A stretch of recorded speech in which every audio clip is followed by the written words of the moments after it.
Halo, Halo, ketemu lagi di ruang Ruang ngobrol. Ngobrol. Eh, komik lagi, Riz. Komik lagi. Dari Eiichiro Oda, Kita akan teman-teman. bahas komik Eiichiro Oda. Ya.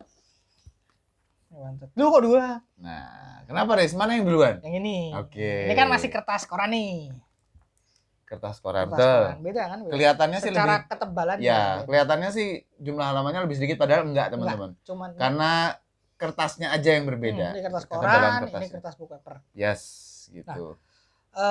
asli yang di Jepang warnanya pink gini. Oke. Di Indonesia diganti Covernya juga gini. sama persis. Oke. Persis ini dua-duanya kan covernya sama ya. Oke. Nah, ini juga persis sama. Mhm. Nah, cuman di Indonesia diganti coklat. Karena mungkin pink itu kan warna dalam tanda kutip warna cewek ya. Betul sih, tapi kalau nggak salah One Piece ini Nggak ada yang pink. enggak ya? Ada beberapa Ada yang yang pink. Cuman coklat kan itu juga ada kan? cuman kan Oranye, itu coklat. apa namanya nggak ngejreng gini kan. Dia Ya. dia bagian dari berbagai macam cover kan. Oke. Nah, cuman kan mungkin udah dicoklatin. Tapi ini cukup laku juga. Cuman kan ada teman-teman yang protes juga kan. Nah, kok warnanya Tahun berapa, Riz? coklat? Di Indonesianya Indonesia eh 2015. 2015. Ini terbitnya kalau nggak salah 3 tahun lalu deh ini.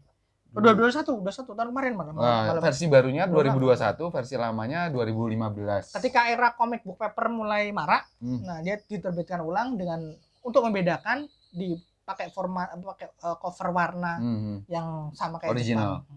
Makanya saya beli dua-duanya. Oke, karena beda aja sih. Iya. Tapi kamu kan udah terlanjur maniak Eiichiro Oda. Iya, gitu. Jadi ya udahlah gitu. Yang belum gue beli itu cuman Chopperman, Mas. Ada ya? Ada. Aku nggak gitu suka soalnya. Tapi sama choppernya ya? Bukan, karena struktur ceritanya gitu. Oke. Tapi someday dibeli sih. Ya entahlah kapan. Oke, dan ini kan teman-teman, ini tuh adalah buat yang belum tahu ya.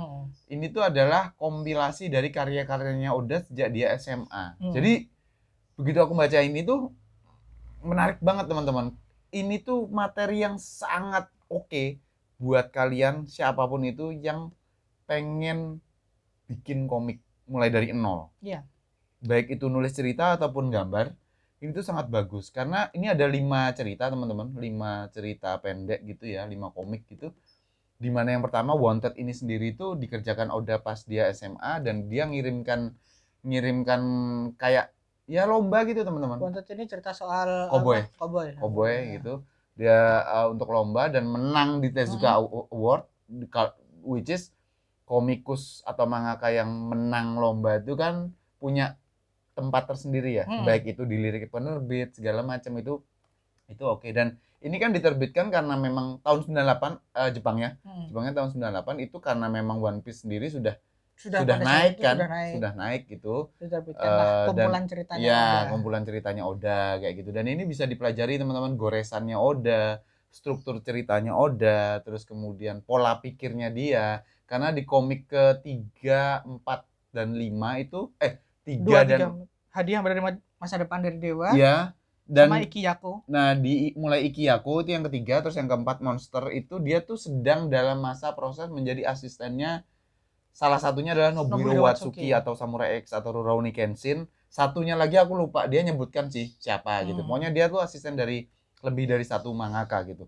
Nah, itu oke banget, dia banyak cerita juga. Dan kalau nggak salah di Romance Down, komik terakhirnya dia yang di buku ini yang merupakan prototipenya dari One Piece. Luffy-nya udah ada ya, nama Luffy dan orangnya dan karetnya tuh udah ada gitu. Cuman namanya Ane kalau nggak salah.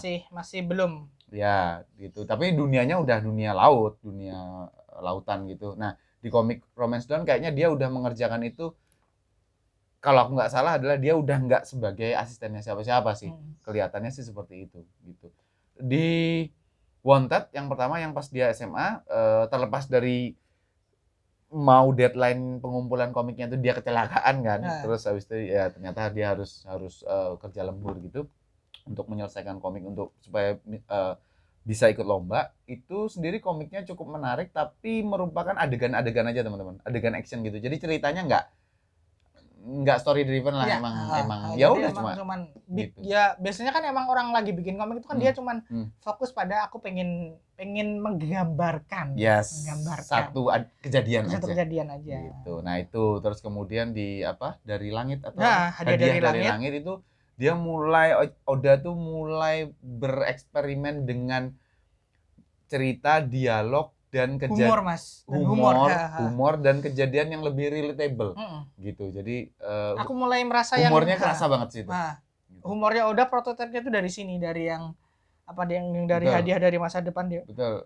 Meskipun masih karena komik pendek ya teman-teman. Jadi tokoh-tokoh kejadiannya tuh masih tiba-tiba aja gitu dan nggak apa-apa, nggak ada masalah di situ. Nah, Ikiyako jujur aku nggak terlalu baca, padahal ini temanya horor. Tapi aku sendiri nggak tahu kenapa aku nggak terlalu, mungkin karena tema horor dan apa ya, ini kan masa lalu ya. Maksudnya emang zaman Jepang zaman dulu gitu, rahib gitu, kuil segala macam, dan ini temanya tentang apa? Monster. Apa? Yokai gitu. Tapi karena Oda tuh menurutku gaya gambarnya nggak cocok buat sama yang horror kayak gitu, jadi aku tuh kayaknya nggak terlalu kalau aku itu. malah Ikiyako ini adalah bagaimana Oda bereksperimen dengan adegan aksi. Oh ya, karena ya, betul. Ikiyako itu komiknya cukup pendek. Cukup pendek. Tapi fight ya. Full aksi ya. Betul. Baru di Monster kemudian digabungin semuanya. Monster tuh yang buat yang baca One Piece pasti tahu, Monster tuh adalah salah satu karakternya Ryuma itu yang penebas naga itu kan. Pendekar hebat ya. Pendekar hebat itu kan kemudian disebut di One Piece. Oh ada ya? Ada. Ryuma di negara Wano ini. Dan ini desainnya agak mirip Zoro sih. Nah itu dia. Itu dia makanya. Ryuma itu dulu banget bilang, itu jangan-jangan keluarganya Zoro fans teori dan sebagainya. Tapi tersebut jelas tersebut Ryuma penebas naga juga. Oke. Jadi memang ini adalah cerita yang di luar One Piece, tapi karakternya masukkan. Betul. Jadi humornya teman-teman udah dapat banget. Dikembangin dari Hadiah dari Langit. Kotanya di Monster itu kayak kota-kota koboi yang dia pakai di Wanted. Terus kemudian karakter pendekarnya itu dari Iki. Iya, Ikiyako. Jadi memang benar-benar gitu. Agak berbeda dengan one shot dari mangaka-mangaka lain yang rasanya tuh terlepas satu sama lain ya. Kayak nggak nyambung. Ini tuh kita benar-benar bisa ngelihat pertumbuhan Oda sampai menuju One Piece. Oda itu tuh, dan aku yakin ini disengaja sih. Bagaimana penempatan. Betul. Dan makanya aku tuh dari dulu sangat amazed dengan Oda Sensei karena struktur berpikirnya dia tuh gila. Detail, runut dan terwujud. Iya. Nah, terwujudnya ini kan susah banget. Orang detail tuh banyak, runut tuh lebih banyak lagi. Iya, tapi tiga-tiganya ini loh. Tiga-tiganya terwujud ini. Itu gila banget sih. Memang di Romance Down itu masih kasar. Bukan hanya masih kasar, nggak terhubung lagi dengan yang karena itu kan emang prototipenya One Piece ya. Jadi emang dia dimasukkan agar orang-orang tahu ini loh before One Piece. One Piece yang before One Piece. Yang lain adalah ini loh aku before membuat One Piece. Betul. Nah, aku nggak tahu, mungkin teman-teman atau Daris lebih tahu kenapa pada akhirnya Romance Down yang diwujudkan menjadi. Ada 3 versi by the way. Ini kalau nggak salah ini versi yang kedua. Apanya Romance Down-nya? Oh gitu. Nah, sampai akhirnya yang menjadi One Piece. Nah, artinya yang lain kan nggak kepake nih teman-teman. Tapi kalau dari sudut pandangku, seandainya aku adalah editor, which is aku di penerbitan memang jadi editor juga gitu. Tapi maksudku, kenapa One Piece yang dipilih? Mungkin pada saat tahun menjelang 97 98-an itu komik-komik yang dibuat oleh Oda itu sudah main theme. Jadi udah orang banyak yang bikin kayak gitu, game RPG, naga segala macam, tapi yang temanya lautan dan bajak laut mungkin baru itu. Makanya editor ngelihat ini yang gitu. Punya ya gimana ya? Kita kalau ngelihat one shotnya komikus itu kan bagus-bagus tuh, tapi nggak semuanya terwujud dalam bentuk serial. Karena bagaimanapun yang paling menentukan adalah pada zaman itu yang laku apa, yang bisa kemungkinan laku apa. Tetap editor yang mungkin. Kemungkinan Romance Down juga begitu sih. Kenapa prototipenya ini yang kemudian dikembangkan jadi One Piece itu ya karena uniknya itu manusia kara dan sebagainya. Tapi Riz, apakah di Jepang sana one shotnya atau komik-komik pendeknya sebelum mangaka itu menjadi sukses tuh juga dibuatkan kayak Iya, gini. Sama ya? sama. Oke. Masima juga ada. Oh iya, Ding. Tapi belum terbit Masima. Yang terbit di sini tuh apa Monster Soul itu. Itu bukan kumpulan one shot-nya. Oke. Ada. Masima. Menarik sih. Semoga terbit someday. Teman Hiro Masima. Iya. Jadi dengan gitu ya itu tadi teman-teman kita tuh bisa belajar. Melihat, tantangan dari menerbitkan one shot-nya adalah kalau di Jepang kan mereka fanbase-nya udah dapat nih. Nah, tantangan di Indonesia adalah apakah pembaca itu mau melihat makanya sebelum masa prime time. Kalau Eiichiro Oda nggak usah ditanya sih, gitu. Apakah mau apa enggak tuh nggak usah ditanya karena one of a kind kuat banget kalau dia. Akan secara cerita jauh banget tuh dari apa yang membuat dia melegenda. Seperti mungkin One-Shot lain. Yang banyak terbit di sini adalah One-Shot Comic Shoujo. Karena emang kebetulan cewek lebih suka makan segalanya dibandingkan baca aja. Kalau cowok lebih mikir.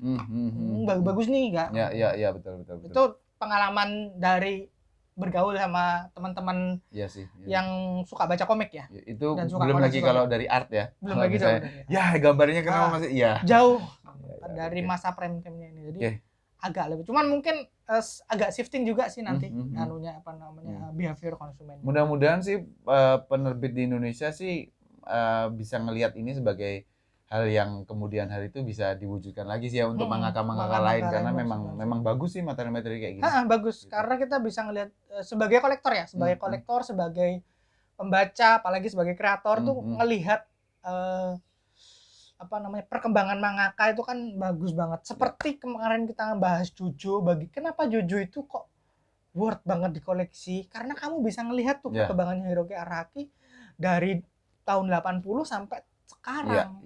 Dan semuanya bertumbuh. Karakternya bertumbuh, ceritanya, gambarnya. Jam dari gotot-gotot jadi les. Lebih langsing. Karena marketnya juga bertumbuh. By the way, game barunya juga mau keluar nih, All Star kan.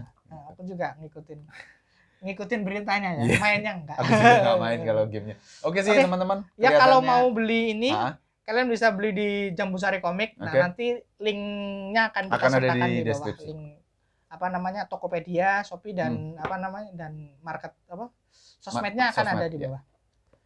Sip, gitu aja teman-teman. Makasih yang udah nonton. Jangan lupa ikutin obrolan kami di ruang ngobrol yang lainnya. Thank you.